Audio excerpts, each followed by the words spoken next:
Welcome to the first PBC Morning Dawn Study Group at Padma Samye Ling.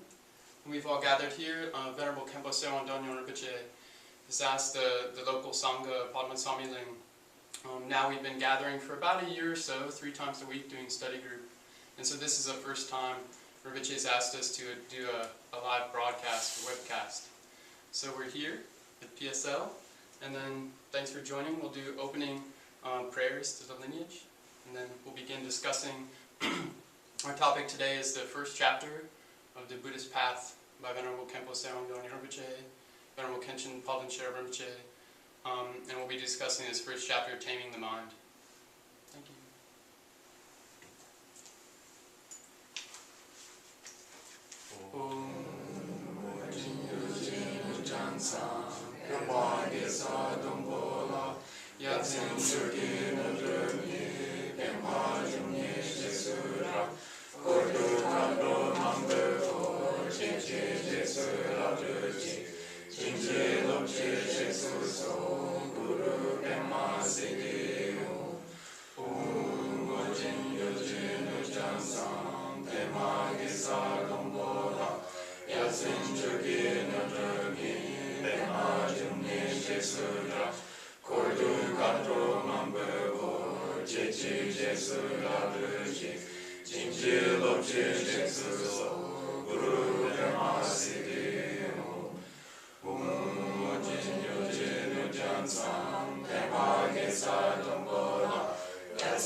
The 25 king and subjects, So, Yun, Yang, and the 100 Tertons and others, the lamas of the Kama and Karma lineages, to you I pray. The supreme tradition of the glorious Buddha Padma Samye, which is the essential, extraordinary view and doctrine of the early translation school, you keep alive and spread by the light of wisdom. Lord of Dharma, great Khenpo, I pray at your lotus feet. In the palace of the ultimate Dharmadhatu, the essence of all the Buddhists of the 3 times, the one who shows clearly the Dharmakaya of my own mind, we pray to the Honorable Root Guru, glorious Root Teacher, precious one, dwelling on the lotus seat on the crown of my head. Hold me with your great kindness, and bestow the accomplishments of body, speech, and mind.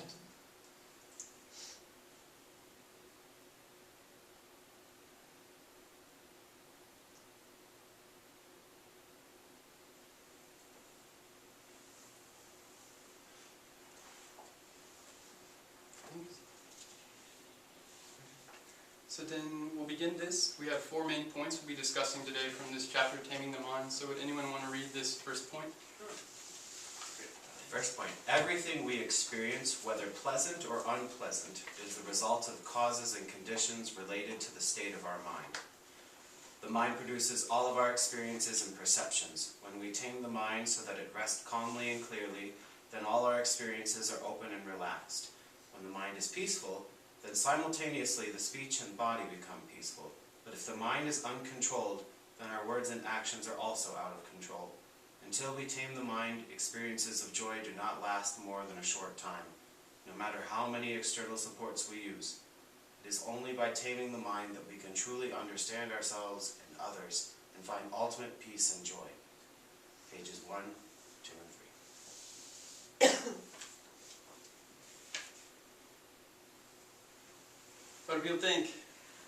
I have something to bring up. I thought of something here. You know, this part where he's saying that how, no matter how many external supports we use, we're not going to have any kind of lasting happiness. It's like, how can people really be convinced of that? You know, like in our culture, we have such a materialistic consumer culture. How can we, or how can anyone really know that that's true? I mean, what's necessary? Just in terms of to be able to see that. What do we need to do to be able to see that? Just try. Just try whatever, right? Try what to see it. I mean, try to see it. Just, I mean, that part too. It seems like here Rinpoche is bringing up 2 points, but that one part of looking at how we fixate on the outer conditions for our happiness or for something. And so just even on the level of the Buddhist, training of the mind, that's just learning to settle down, on that part of conduct, or just learning how to just relax, even if, and then there's the step of looking at the nature of our mind, but just that level of, just to like relax a little bit and actually just be quiet and peaceful. I mean, that's one aspect and one step that I think everyone can get some freshness from, just, again, it's not maybe ultimate liberation, but still, as far as just learning to, I don't know, it seems to relax a little bit and not be looking out so much or relying so much, but just actually taking the time and giving it a chance, because then of course we see the way maybe our habits might keep looking out or finding something to be looking at, but just that process of actually engaging and also just kind of how all external supports fall apart. I mean, things they're not lasting. I mean, like you get a nice car, it's gonna need new brakes, it's gonna need, just like just these conditioned things are like that's their nature, is to crumble at some point. So to me that's pretty convincing. I think we need to see the conditioning as being conditioning, because we're continually conditioned again and again to think this, to think that we will every time, even if we don't read any magazines, even if we don't watch the TV, even if we stay off the internet, we still walk down the street when we're confronted with a billboard which has been designed using all our weakest points to make us feel that if we get it, we will achieve happiness. So in a way we need to sort of go deeper into a level beneath and just see that we're being conditioned, and that I think would lead to a suspicion, if not a kind of some form of liberation from that. I think we need to see that for what it is. It's also, I think, in even if you look at just from your experience with people, how easily someone you think is a friend and is going to bring you happiness, and I have so much fun with this person, and then at some point that shifts, and it can be a creation of suffering rather than happiness. And that speaks a little bit to you, Amanda, of that impermanent nature of all things external. Until the mind is tamed, nothing that we hold outside of ourselves is going to bring any kind of ultimate or lasting joy or happiness. And I think just that concept, if it's taken in and people just look at their own life and see how many times has that happened in our life where we think something's going to make us happy, and then 2 weeks later it's creating suffering and making us miserable. I don't know, maybe that's how maybe sometimes people can see that progression, or that space where we see that that happiness ultimately has to come from within our own mind, as does suffering. The piece of it too seems to come out of mindfulness, particularly when a lot of what Lai was saying, when we're giving ourselves that chance to actually slow down and watch these things. And I think we went into this a little bit before in study groups about how when we actually slow down and start to watch what's actually happening, that, as we're engaging with those external things, how much of it is actually happiness. And it's that mindfulness when we allow, even if, a lot of times they talk about short time, but many times, that coming back constantly to mindfulness and seeing what's actually going on. And I think then you get a lot of that chance to see that window of how it's not happiness, at least not the external object.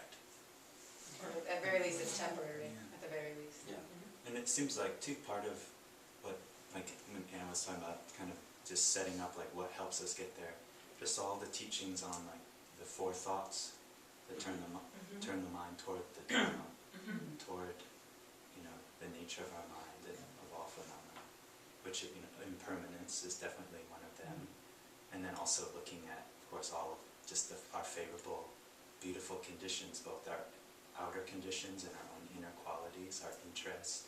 We don't have time to go through all the freedoms and endowments, but just how, like Rinpoches have said again and again, how for Dharma practitioners always beginning our sessions with those 4 thoughts, and just how in all of our practice they really, like I think the metaphor that Khenpo Rinpoche said is like kind of it helps kind of soften the soil, for like the Buddha seed, the seeds of our Buddha nature to begin to have some air and some growth and begin to shine more. Just contemplating those 4 thoughts in a way, looking at our situation and how precious it is, and samsara, all of the those main points with the 4 renunciation thoughts.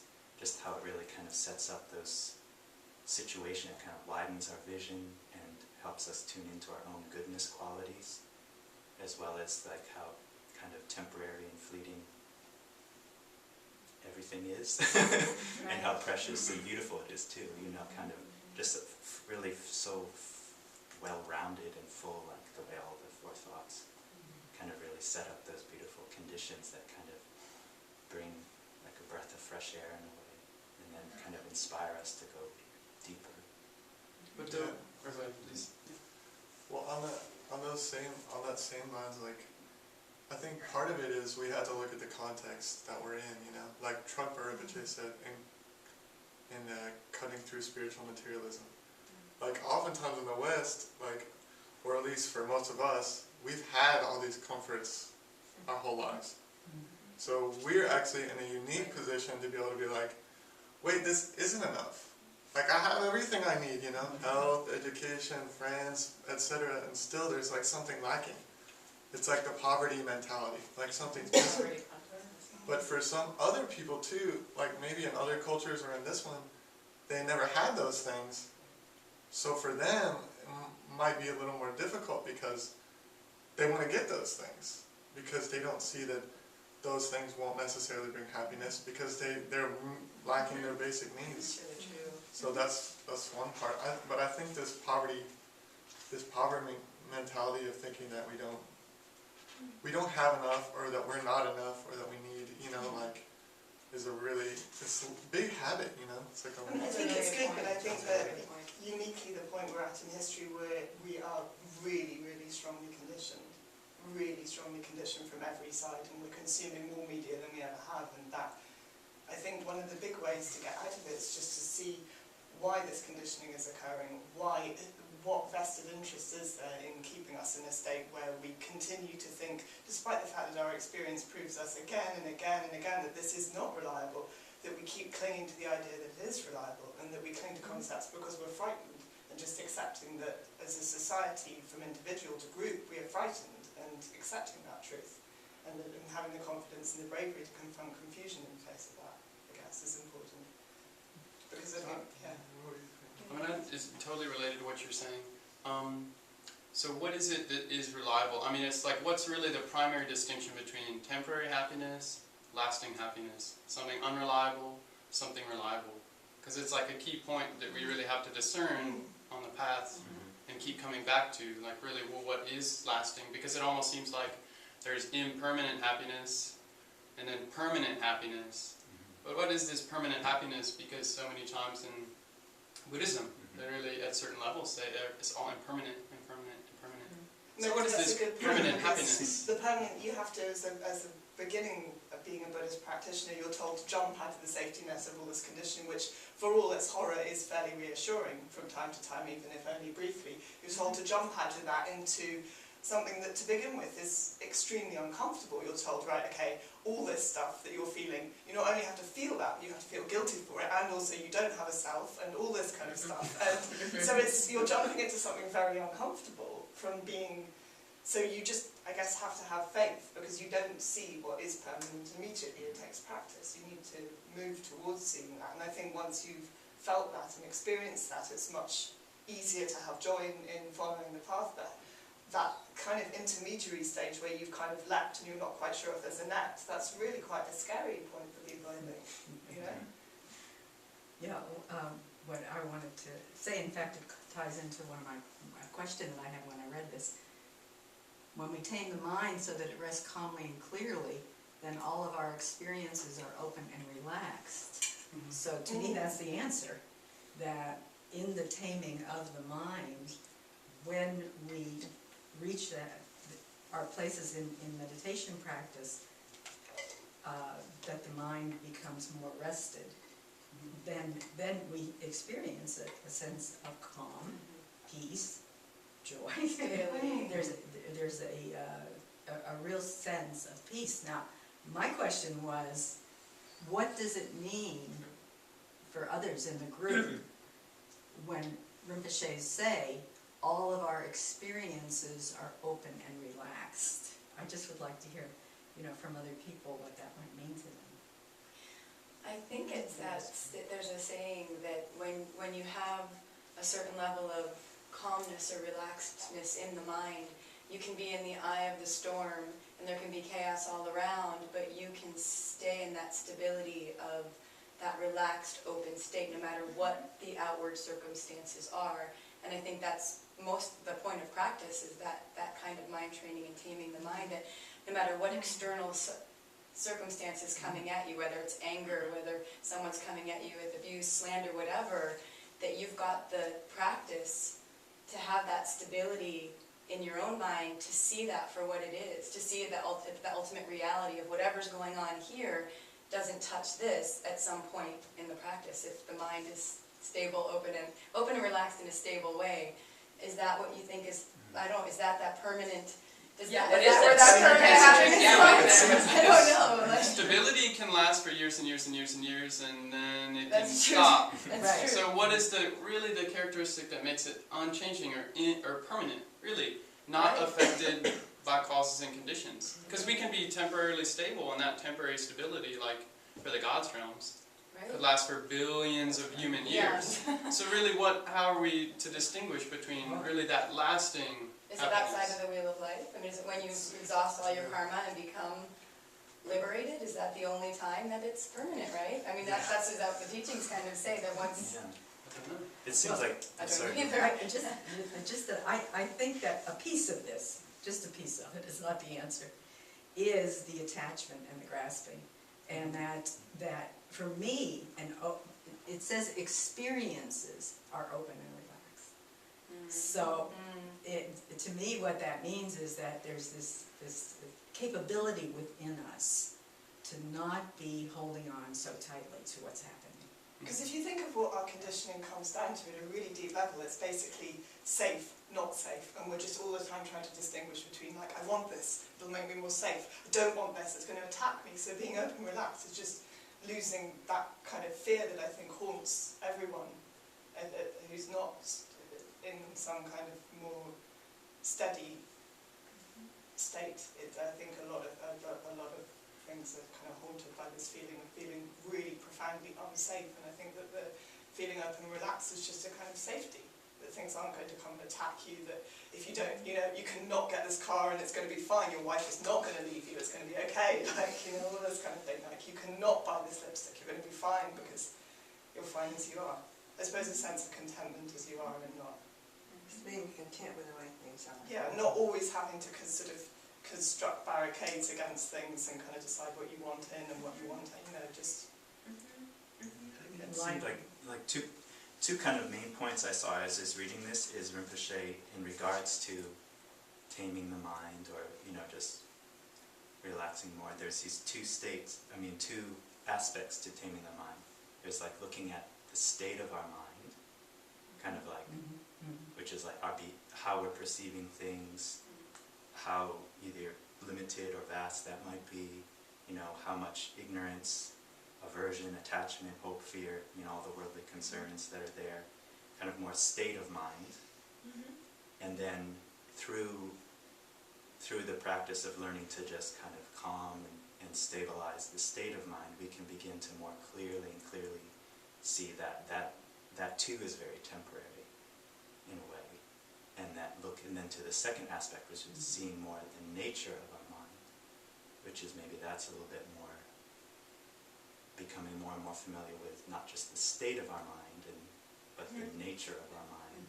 And like kind of just looking at those two aspects seems like kind of it runs through the whole chapter of the way working with those two things works. And it seems like the more we can create conditions where we can become more familiar with the nature of our mind, as well as, and then it's the nature of everything that we're perceiving, but that's maybe part of that kind of more permanent, reliable,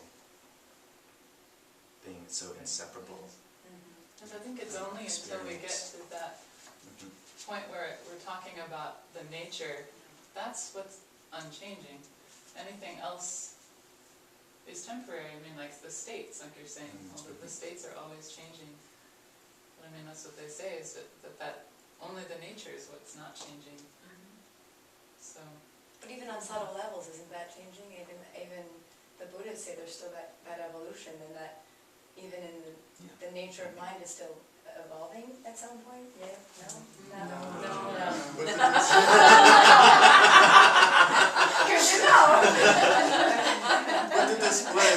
But the display is there. It's a display too. And maybe it's what not you're just a thinking blank. is just the recognition of the nature is Okay. developing. Yeah. But the nature itself is Pure from the beginning, Yeah. and Couldn't be the nature if it changed. Right. That kind of goes into the third point that was on there about how there's that, it's important to, I'll just read it. So it is important to remember that our true nature is only temporarily hidden. Temporarily hidden. When we know that, we can work with courage and joy to remove the ignorance and let the essence of the mind shine forth. It is important for our diligence to be based on a joyful attitude, because without joyful effort, we cannot reveal this true nature. It kind of goes into what you were highlighting before, about how at first there's that moment of, what is this? It's a bit of unsureness. Profound darkness and not having anything. And I think a lot of that is more recognizing that grasping and that attachment. Like I remember when I'd first gotten into Zen, the teacher at the Zendo was talking about how when you first start meditating, it will seem like you're actually worse off than before. Exactly, yeah. Because the metaphor he was using is how you're kind of, most people are floating down a river, and meditation is learning to stand up in the river at first. And so of course it's going to feel worse, because you're feeling the current. You're feeling the current of everything that you've gone along with, everything that you've been pulled along with, and so you're feeling that. So, of course, it seems much worse, because now you're actually seeing everything that used to just be an assumption. Or as yesterday. I think that's like, of Or just all the things that are habituation. frightening for human You're beings, waking I up think to the the really habituation. frightening thing is, I don't know, in London they have this thing where they announce on every tube platform, mind the gap, as you're stepping off the platform onto the train. And I think the sudden perception of that gap is the thing that really scares people. When things go wrong, and when suddenly something appears and you're told, oh, you thought this was the case? It's not the case. That's really scary. You're stepping into that scariness. And you're saying everything that I've thought in the past may be unreliable, I need to analyse it. And that's a big thing, I think. And that fear, it seems to me that fear really just comes from that grasping and clinging to sense of self anyway. Because if you have an awareness that there is ultimately nothing to hold on to, then there wouldn't be fear around something happening to that thing that there's not really anything to hold on to. Do you know what I mean? Yeah. That's like that analogy of jumping out of the airplane, which I love so much. So which is it? Well, it's just like, I think we've brought it up in study group a couple times, but just where that you can, really we're trying to let go, and so jumping out of the airplane, whether you have a parachute or not, doesn't really make a difference. If there's no ground, it doesn't matter. And so that's what they say in the teachings, that just the letting go, and there's different methods. You can have a parachute, which will kind of slow the fall and maybe make you more comfortable with the process. But either way, in a way, the whole process is a bit like standing on a plane and being told, okay, you can't feel your parachute, but it's very small, and when you push this button, it's going to come up. And you go, well, okay. And we'll go, well, look at all these people, they've done it before, they're fine. You're like, okay, I can't see any of them, they're beneath the clouds, and then you just have to jump, and you just hope to hell that this small button's going to open something. But I think there is this profound feeling of discomfort as you're falling, that you may not be flying, you may just simply be falling, and that's big, I think. I think that part of this, it's tricky. It is a tricky point, because open and relaxed, normally we think that means everything is great. everything is happy, everything is good, everything is great, you know, like I am calm, people are nice. That's not what it means, you know. It means like, I mean, from one sense, like yes, it can mean that, but like I was reading something last night, and it was a Zen master, Shunryu Suzuki, and this one of his students, he kept asking over and over, but what about like how to get comfortable, basically? How do I get comfortable? And at a certain point, he just totally flew off the lid, and he's like, spineless. He's like, you all are spineless. All of you are spineless. He's like, you always want the sweet pill, you never want the bitter pill. He's like, you want to get out of suffering. He's like, that is not our way, you know. This is suffering, you know. He's like, our experience, like we're all going to die, we're all going to get old, we're all going to have aches and pains, it's going to be cold outside, you know, like we're going to be sitting, it's going to be sore, you know what I mean? So open and relax, I'm just emphasizing that. It goes that way. Like he's saying, it's the courage, it's the joyful effort, you know, it's that like, it's not trying to totally make everything like puppies and sunshine, you know what I mean? Like, it's like, but it's like, but I mean from one's own mind, on the way that one is working with that experience. Yeah. Because aside from that, like this first paragraph, like I was really having problems with it, you know, because it says, if we try to find the cause of our own unhappiness, we may think there are various things and people in the world that cause our suffering, but this is not so. The external factors that bring sorrow at one time can bring joy at another. Yes and no, you know, like, I think we have to like, we have to look at that, because like Rinpoches are a great example. Like, I mean, different experiences that they went through. Some experiences are really rough. Like, you know, warfare, external circumstances, you know, like, I'm not saying that there's, and that's not necessarily a cause of happiness at one time, you know, it's like, so I think, I mean, I'm just saying that the point that they're emphasizing here and in the next paragraph is that it's one's own mind, that we can't control everything that happens. We can't control hardly anything that happens, including our own bodies. We get sick and have troubles. But we can work with our own minds. Actually, it's the only thing that we really can work with, like, as a stable way. And that's why you can attain enlightenment that way. And that's how you can attain enlightenment, because, like the Buddha said many times, they're like, all the Buddhas have a pure land, but look at you, you're in this world. This isn't a pure land, this is samsara. And the Buddha said, no, this is a pure land. Everything I see is gold, you know. Even though he was in India, you know. You guys have been to India, I haven't. But they say it's rough and tumble, you know? So, I mean... That speaks to the second point, actually. It really does. It really, really does. And I think it's really important, what you're saying. May I read? Yeah, please. An important point about disciplining the mind is that it is something that we must do for ourselves. We cannot depend on someone else to do it for us. Buddha Shakyamuni taught that you are your own protector and savior. It is through controlling the mind that you will achieve realization and develop inner wisdom. Taming the mind does not mean eliminating outer objects or suppressing inner thoughts. It means revealing and maintaining the natural state of mind. When I read that, also had some of that stickiness come up around being my own protector and my own savior, based on conditioning around what that looks like, and having even when we do the Dharmapala, and we, you know, that seems to me like that's protection that we're invoking and calling in. But so how does that work with, okay, but I'm my own protector? But that's almost a metaphor for our own protection. We're externalizing the mind and we're drawing it in. It's the understood. I think it's really, this point also spoke to me about the Guru devotion as well, and that we get very attached to the Guru doing it for us, to the teachings, to our teachers, when they're in fact just giving us the roadmap, and that we're the only ones that can do it for ourselves. And I think that's a huge distinction, to let go of the fact that anything outside of ourselves can do this for us. That's huge. I mean, there's the three jewels, Buddha, Dharma, Sangha. And so, I mean... Yeah, when I read that paragraph, what kept coming to me was taming the mind does not mean eliminating outer objects. So, in one way, we use these, I mean, our teacher is the teachings.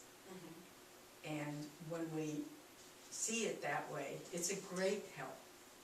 It's a great help to invigorate and stimulate our own joyful effort and movement forward. But the other part of it was to eliminating outer objects. I mean, we cannot eliminate what happens to us. We can't eliminate what happens in this world. There are bad things are going to happen. So the next sentence says it means revealing and maintaining the natural state of the mind, which is the second, you know, when you ask the question, what brings us What's that, where does that happen? Permanent happiness. permanent? I'm looking Right, at I eternal. know. I didn't want to use the word eternal. Permanent. Permanent happiness. And that's the process. That's the process. And a metaphor came to me, and I would like to share it, in that a sculptor oftentimes will say that the image is within the stone, and he has to chip away, or she has to chip away. And that's what I think about this innate nature of loving kindness and compassion and wisdom, that we are, you know, and our teacher is guiding us. I know I didn't finish my sentence. we are chipping away. now. We're removing those obscurations, those veils, but that nature is there. That nature is there, and our job is to reveal it, right? So then I would say definitely just related to that point, is that it seemed really clear in this chapter for me that this is a Mahayana view. What's a principal distinction of Mahayana view, which also brings a lot of these questions, is in Mahayana there is Buddha nature. And so another way, and it says this many times in this chapter, Buddha nature, natural awareness, innate nature, pure nature, all these unchanging qualities. So there's like a principal division that's really been helpful for me, is that we talk about mind and there's so many types of mind and it kind of gets confusing. They refer to tame the mind, but mind is unchanging. You know, like eliminate the negative dispositions of mind, reveal the unchanging pure qualities of mind. So it's kind of, mind is being used differently, and even in a single sentence. So like one principal distinction that's been helpful for me, and it's definitely a principal distinction of Mahayana, is there is dualistic mind. Mind that is characterized by grasping. And then there's non-dual wisdom awareness, or innate nature, and that's not characterized by grasping. Like that's the principal difference. Grasping mind, non-grasping mind. Dualistic awareness, non-dual wisdom awareness. And if we have that distinction, which they repeatedly say in this chapter, eliminate ignorance, reveal the nature. This is said 5 times in this chapter, literally. I mean, that's the key point that's like said so many times, 5 times in this chapter. And it's a big, I mean really that distinction, and then it really can make clear about, like even if we're looking at other teachings too, if we say, well what, they say mind, well which mind? Dualistic mind? Non-dual mind. Because it can really clarify a lot of where is the teaching coming from. And this is definitely very much a Mahayana teaching. And then also they say that this is a Buddha nature's principal quality of the Tantras too. There's Buddha nature and revealing its qualities, then that's Tantra. I mean, that's like definitely leads straight into Tantra. So from the Tantra view, one would acknowledge and recognize intuitively the qualities of the nature, I mean via the teachings obviously, and then one cultivates that. I mean, I'm kind of trying to get the difference between the Mahayana view and the Tantric view. We have a few minutes left. Anyone want to say that? Like really, we have like 2 minutes. Summation. Yeah. I remember Japa talking about before is part of the difference between the Mahayana and the Tantra is about how they view the relative truth. They both agree on the absolute truth, on that emptiness. What the Vajrayana and the Tantra does is it then, based on that understanding of emptiness, looking back at the relative truth, and it brings an understanding of pure relative truth. I don't know if that's a summation you would Pure relative truth, big topic. Yeah. When they say here, they say infinite loving kindness, infinite compassion, infinite joy, infinite equanimity. This is really another way of saying it in more tantra terms, is a pure relative truth. Yeah. Not conditioned love, permanent love. What is beyond temporary love and permanent love is the unconditioned love and the natural quality of mind. So this is also revealed in Sutra Mahayana too, and Tantra Mahayana. So there's still, like, the difference there is tricky. I mean, because there's still the four boundless, which are infinite love, infinite compassion, those four. And so it's still something there to really keep looking at. I mean, myself, definitely. Maybe it would be a good time to bring up the fourth point. Yeah, so what's the fourth point then? So the fourth point going off of this is all the levels of the teachings by Buddha Shakyamuni are dedicated to subduing the mind and bringing out inner wisdom. Once we are able to tame our wild thoughts, then everlasting inner peace and joy will manifest. This is not a fairy tale. This can be demonstrated by personal experience. Once you have this realization, your mind will be unshakable like a mountain, always calm and peaceful. Tame our wild thoughts. You know, the question I had on this, I know we're running low on time, is Rinpoche has said many times that if you understand relative and absolute truth, you understand all of the teachings. I've heard him say that many times. And when it says here that all the levels of teachings are dedicated to subduing the mind and bringing out inner wisdom, and yet he goes back to that constantly, and it seems like every time we have discussions or debates of any kind, it always comes back to relative and absolute truth, pretty much at some level. So my question is, why don't we just study relative and absolute truth? Like, to me, that's what we are. You know, we are doing that. But that's, like, to me, the focus and the central point of everything is literally relative and absolute truth. I mean, he said it in Shudra, he said it during Shudra, he's said it so many times that ultimately and absolutely and relatively, if you understand that, you understand all of Buddhist teachings. Indivisibility. Right, and also just what Rafa was saying about these two levels of mind, the grasping mind and the non-dual mind, it's the same thing. It's the relative and that's the absolute. Right. So I guess it's just different linguistics or semantics around that concept.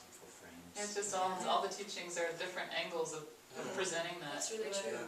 According to, I mean, they're really specific for circumstances that we experience, and so that's why I think it is important to kind of come at all these different angles, I mean, it's like a shape that we don't quite understand, that we keep walking around and we can't work out its perspective, however much we walk around it. So we're just trying to stand again and again at different angles to try and make a full view of this shape and try to grasp it. So I guess that's all we're doing. And in terms of the Nyingma school, the full view includes at least 9 levels, so 9 yanas. And Rinpoches have definitely taught us many times, each of these levels has its own view of relative and absolute truth. So based on the view of relative and absolute truth, then there's a specific meditation, conduct, fruition that comes from that specific way of looking at relative and absolute truth. They don't all agree on this. Like, each of them disagrees in a way, or like recognizes what the more fundamental level does, and then kind of makes it a little more inclusive, a little less mistaking, or you could say a little less grasping. So the whole tendency is to go up through the levels, refine away this more outer grasping, more subtle grasping, and then finally no grasping. So that's the 9th level, or Ati Yoga, like totally free from all grasping or mistaking. Dzogchen. And so the practice is like removing all grasping, revealing the nature that was previously covered by that grasping. But each level has its own way of defining relative and absolute truth. Right. So this is really... That answers my question, thank you.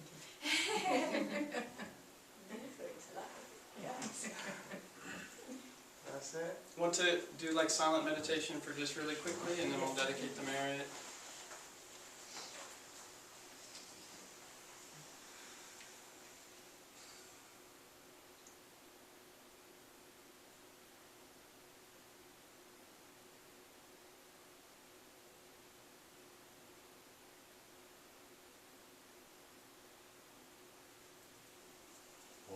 Swasti Vitsayam Tu Chosun sasun chitu pema jun, yinge sode tuje tujin chi, kinchin balden sherab jubeku, yojon tendo sezan tajin sho. Om swasti, choku lanta longku chenresi, choku bajun yabyun tuje tu, bela bazan jacho yonsika, tendor pende dondu no shasho. Gandhi rawe kowe shinkansu, bendan dewa malu juwene, shenre sewa denzen jansohi, shape kaje badu denjoji. Om swasti, sewan rinzin beme jen lapchi, dungi drube laksan orden la, shedrum golo sumji baljote, samchen nantan jode namjasho. By this merit may all obtain omniscience, may it defeat the enemy wrongdoing. From the stormy waves of birth, old age, sickness, and death, from the ocean of samsara, may it free all beings. May the sole source of benefit and happiness, the Buddha's teachings, remain for a long time. May the victory banner of the lives of the noble ones, the holders of the teachings, remain firm.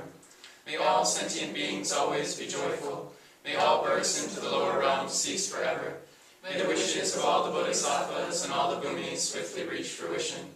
At this very moment, for the peoples and nations of the earth, may not even the names disease, famine, war, and suffering be heard, but rather may pure conduct, merit, wealth, and prosperity increase, and may supreme good fortune and well-being always arise.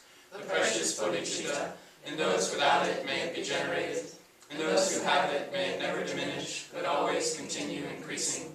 May the great tradition of Khenpo Shantarakshita, Lopon Padma Sambhava, and Dharma King Tresam Detsen increase and spread throughout the three-realm world. May the appearance of the three jewels and the mind streams of beings remain inseparable and bring sublime well-being throughout the three times. Deity, mantra, and dharmakaya are the nature of appearance, sound, and awareness, the pervasive kaya and wisdom display of the Buddhas. May practitioners of the profound and secret great perfection remain inseparable from the innermost one-taste awareness of wisdom mind.